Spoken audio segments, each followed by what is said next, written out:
This is a 3-point Category 1 hitch from VEVOR. They make 3 different types of hitches, one 400 pounds, 500 pounds, and 600 pounds, and they're all Category 1s. This is the 500 pound model. At 16.5 pounds with 5mm thick metal tubing, this hitch will be strong enough for my trailer since it's really just going to be lifting the trailer tongue weight. The hitch has 2 drainage holes on the bottom of the tubing. The D-ring is for hanging up the hitch for storage.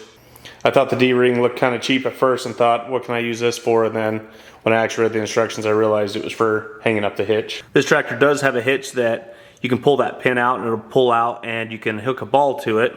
Nobody wants to use these because you got to get out and crank on the trailer. But obviously the most convenient thing to do is to just put a hitch here in the hitch receiver, lower this 3-point hitch down, get underneath the ball of the trailer and just lift it up. And then you can go ahead and drag the trailer around wherever you want.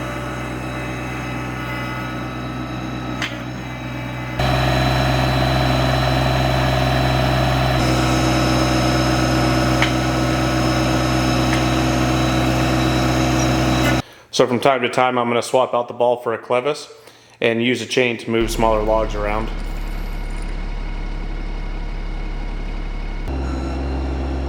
Obviously I don't want to get too aggressive with this hitch.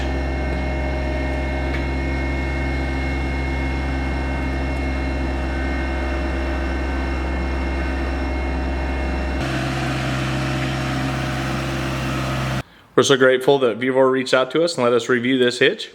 It's definitely going to be a great addition to the tractor. And I was thinking about making something like this in the past, and I didn't, and I'm glad I didn't because this hitch is only about $70. And for me to go buy the metal and to actually weld all this together and spend the time, and of course this is powder coated as well, for me to go do all of that, it'd be way more than $70. So this is definitely an inexpensive way to have a way to move your trailers around and maybe find some different applications for your hitch and your tractor together. We're so grateful for everyone who supported our channel. Thanks for watching.